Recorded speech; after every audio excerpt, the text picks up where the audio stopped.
Hi, this is Christy from Back to the Bar. You've probably heard about GLP-1 weight loss medications and the side effects that can come with jumping in too fast. That's why I Love Noom makes getting started easy. Their microdose GLP-1 program begins with a smaller dose and gradually scales up based on how your body reacts. The Noom GLP-1 microdose program starts at $99 and is delivered to your door in 7 days. Start your microdose GLP-1 journey today at Noom.com. That's Noom.com. Noom, micro changes, big results. Average weight loss 8 pounds in first month. Meds and personalization based on clinical need and not available to all individuals. Medications are not reviewed by FDA for safety, efficacy, or quality. Pricing based on first month only. You know what's wild? Most people are still overpaying for car insurance just because it's a pain to switch. That's why there's Jerry. Jerry is the only app that compares rates from over 50 insurers in minutes and helps you switch fast with no spam calls or hidden fees. Drivers who save with Jerry could save over $1,300 a year. Before you renew your car insurance policy, do yourself a favor. Download the Jerry app or head to jerry.ai/acast. I'm Trish Laverty, and on today's episode we're looking back at those we lost in 2025. From actors to musicians, from icons to legends, we'll pause to celebrate the lives of all those who left us during 2025. The Smart 7. It's news, but not the news.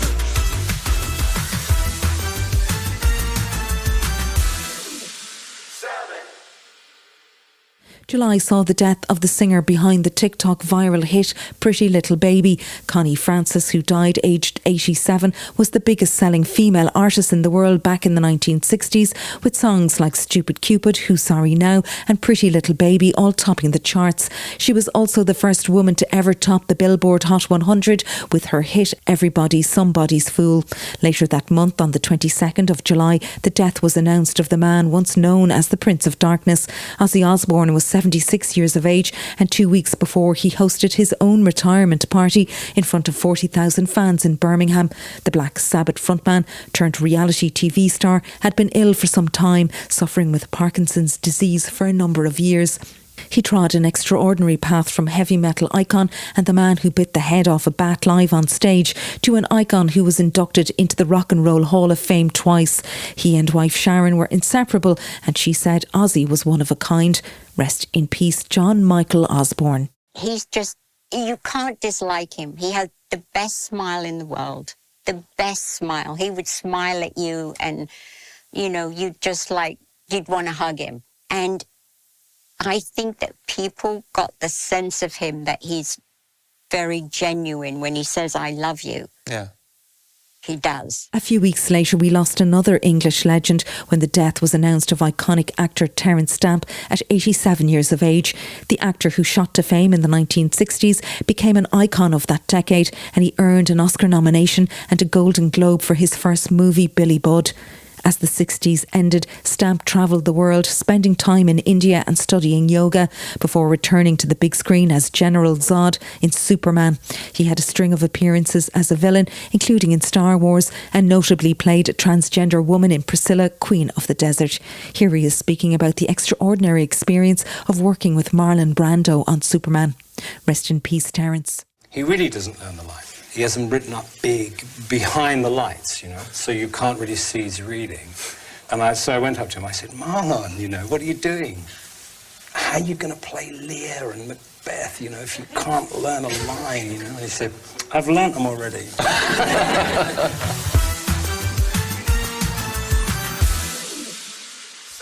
August saw the death of broadcaster James Whale, MBE, who passed away at 74 years of age. He had been ill for some time with kidney cancer, but he continued to broadcast and spoke openly about his illness and the battle he was going through.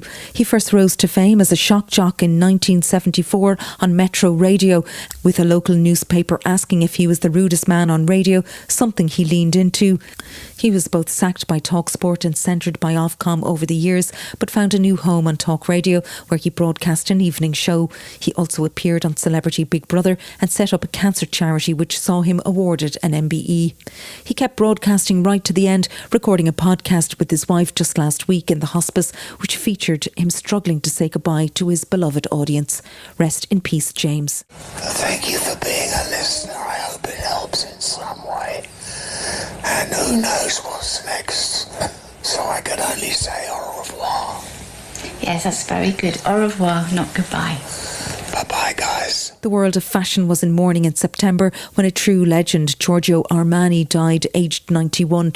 The Italian designer opened his Milan fashion house in 1975 and quickly became internationally famous for his distinctive style. He was still working up to his final days as the CEO, founder and sole shareholder of the Armani empire and was credited with inventing red carpet fashion, which made him a billionaire. He was famous for dressing Hollywood stars and for providing unique and distinctive looks for movies, including his famous suits for women. One of his Hollywood fans was Richard Gere, who says Armani's design really helped to define the classic American gigolo. Rest in peace, Giorgio. We tried them on and I would, all of a sudden this character started coming alive, this kind of very contemporary guy. You know, that was the beginning of me getting into that character, was actually his clothes. 2 days after Armani's death, Hollywood lost another legend, Robert Redford, who died at home in his beloved Sundance in Utah at the age of 89. An actor, director and environmental campaigner, he starred in classic movies including Butch Cassidy and the Sundance Kid, All the President's Men and The Sting. He also won an Oscar as director of Ordinary People and went on to found the Sundance Film Festival. Meryl Streep was one of those paying tribute, saying one of the lions has passed. In an interview back in 1989, Redford revealed that really he'd always wanted to be an artist. Rest in peace, Robert. I held some fantasy out of my head that I would return to art, and I carried that maybe 5 years into my acting career, and then finally one day just looked at myself in the mirror and I said, who are we kidding? This is what you do. This is what you do well and like it. Give up the idea that you're going to maintain this career in art. Deaths in September also include the loss of boxing legend Ricky Hatton, who was found dead on September 14th, aged only 46. Veteran TV presenter and journalist John Stapleton, who had been battling Parkinson's disease, also died in September, aged 79.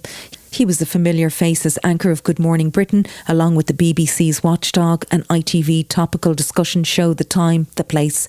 There were tributes from his former GMB colleagues and from former LBC host Sangeeta Mishka, who said he was a great journalist, role model and gentleman. Rest in peace, John. Parkinson's is here with me now for the rest of my life. It's often the first thing I think about when I wake up because, like, getting dressed, because of the tremor. The tremor is one of the first signs. I didn't mention that, did I? Like mine's not too bad at the moment, but things like putting a shirt on this morning takes a lot longer than... What, doing the buttons up? Doing the buttons up, yeah. And in sad news that echoed around the world, we learned that scientist and groundbreaking global activist Jane Goodall died aged 91 on the 1st of October. Born in Bournemouth, Goodall travelled the world in her journey to discover more about her beloved chimpanzees and worked tirelessly to safeguard their environment and the planet. Her foundation announced her death, describing her discoveries as revolutionising science, and praised her tireless work as an advocate for the protection and restoration of our natural world. She was a pioneer as a female scientist in the 1960s and also in how she brought science to a wider audience through her work with the National Geographic Society. She was still active, speaking at the Forbes Sustainability Summit in late September. Rest in peace, Jane. We are the most intellectual species to walk the planet, but we're not intelligent. If you're intelligent, you don't destroy your only home. And so we've got to get together, and scientists are beginning now to really work out technology that can help us live in greater harmony with the natural world.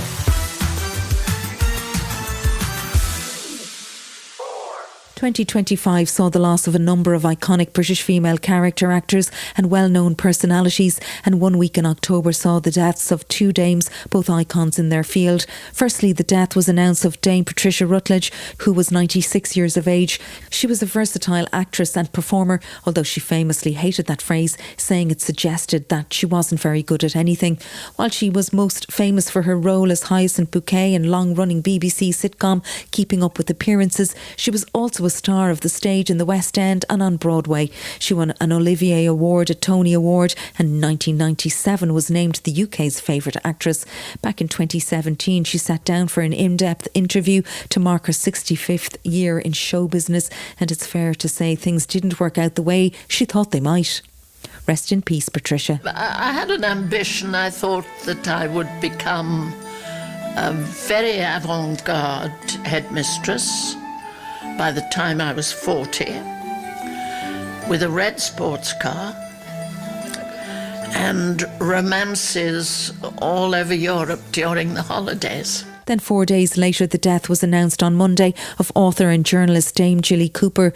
She was 88 years of age but died unexpectedly following a fall, and her children Felix and Emily described her death as a complete shock, while the Queen was amongst those paying tribute to a wonderfully witty woman. She was famously known as the author of Bonkbusters, which included the novels Rivals, Riders and Polo. Riders was just successfully adapted for Disney Plus, and Gilly executive produced it. Before she became the best-selling author of more than 11 million books, she worked as a reporter and in public relations, joking that she was sacked from 22 jobs. She spoke to BBC Breakfast last year about how the world had changed since she began writing, blaming jogging for most of it. Rest in peace, Gilly. I think it's less. They jog. Everybody jogs. They get up in the morning and they jog all around the countryside for hours. They do exercises. That's what they do now. They don't have sex anymore. Really? You're far too tired to have sex now. Jogging is bad for people's love life. Yes, ruinous. Still to come on the Standout 7.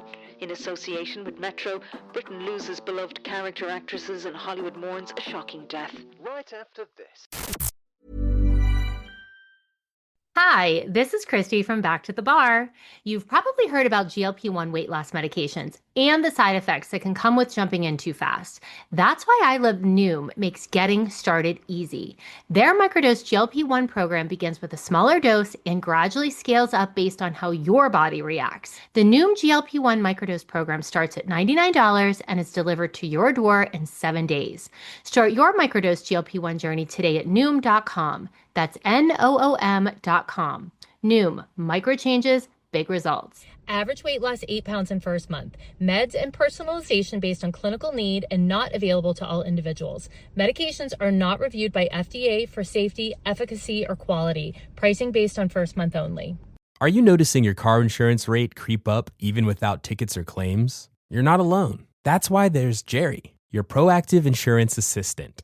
Jerry handles the legwork by comparing quotes side by side from over 50 top insurers, so you can confidently hit buy. No spam calls, no hidden fees. Jerry even tracks rates and alerts you when it's best to shop. Drivers who save with Jerry could save over $1,300 a year. Don't settle for higher rates. Download the Jerry app or visit jerry.ai/ACAST today. Welcome back. Tributes from across the world of music poured in during October when the death was announced of D'Angelo. The musician, whose influence helped usher in the neo-soul movement of the 1990s, died on October 14th after a private battle with cancer. He was just 51. Dave Ball, an electronic pioneer and one half of the British synth-pop duo Soft Cell, died October 22nd at 66. Along with Mark Almond, Ball formed Soft Cell in 1979 and was credited with changing the course of British pop music. Probably most famous for her role as Sybil in the comedy Fawlty Towers, Prunella Scales died on the 27th of October. Her co-star John Cleese described her as a really wonderful comic actress. She had suffered from vascular dementia in later years, but she lived at home with her children and did much to raise awareness of Alzheimer's. Outside of Fawlty Towers, she and her husband Timothy West had a 10-year run with Channel 4's Great Channel Journeys, and she was both a CBE and a BAFTA nominee. Rest in peace, Prunella. How does it feel to have been married 60 years? I don't know. What am I supposed to say?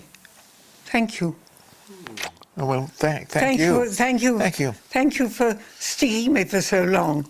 Well, we've done all right. Another loss to the world of stage and screen was British actress Pauline Collins at 85 years of age. She was hugely famous for her many TV and film roles across the years, from early parts in drama series through to West End roles, including a stage production of Shirley Valentine, for which she won an Olivier Award and a Tony Award.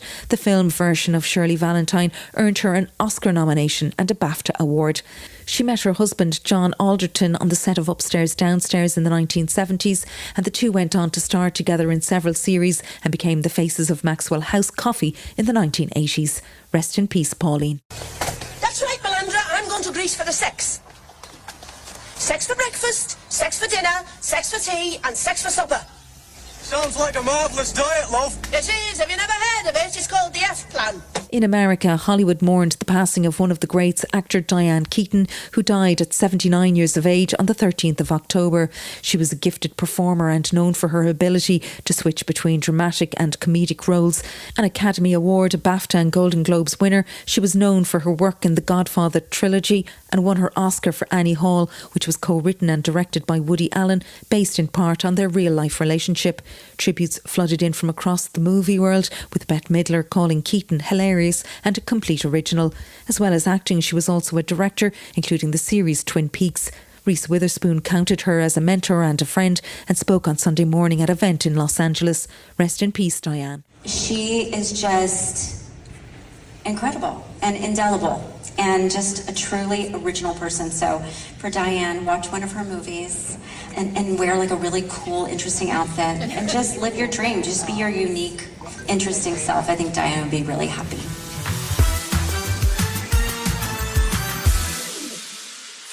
November began with news that Diane Ladd, the thrice Oscar-nominated star of generation-defining films like Chinatown, Alice Doesn't Live Here Anymore and Wild at Heart, and who was the mother of actress Laura Dern, sadly passed away in November, aged 83. Lee Tamahori, the New Zealand director known for such films as the Maori drama Once Were Warriors and the James Bond movie Die Another Day, died aged 75. Udo Kier, German star of acclaimed art house films including My Own Private Idaho and Melancholia, also died in November. The world of politics marked the loss of a former American Vice President, Dick Cheney, in November. Dick Cheney, who was 84, was a polarising political figure whose life inspired the 2018 Oscar-winning film Vice. A much more beloved figure, Gary Manny Moorfield, also passed away in November, leaving the UK music scene reeling.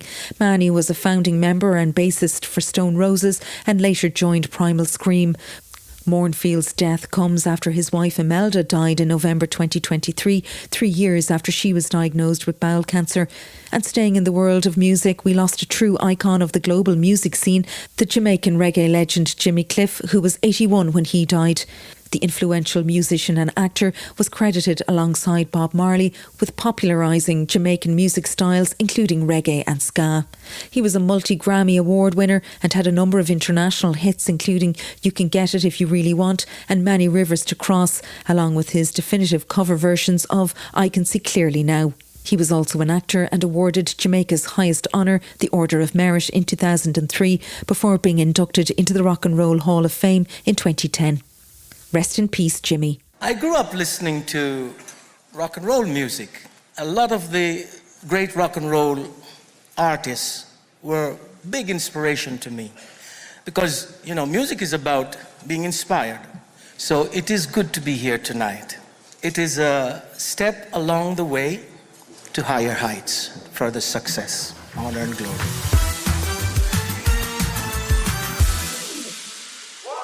In December, the world saw the loss of Frank Gehry, who passed away at 96.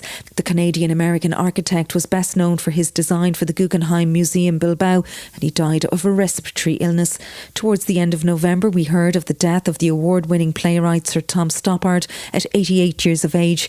He was born in Czechoslovakia, but his family fled to England shortly after the end of World War II, where he was a journalist, then a drama critic, and beginning in 1960 became a playwright. His works included Rosencrantz and Guildenstern Are Dead and many film screenplays including Brazil, Empire of the Sun and Shakespeare in Love, for which he won both an Oscar and a Golden Globe. His death was mourned by many including Mick Jagger and King Charles and Queen Camilla, who said they were deeply saddened by the passing of one of the greatest writers. Rest in peace, Tom. I've got a rather specious reputation as being some kind of intellectual playwright or difficult playwright. I don't look upon myself in that way at all.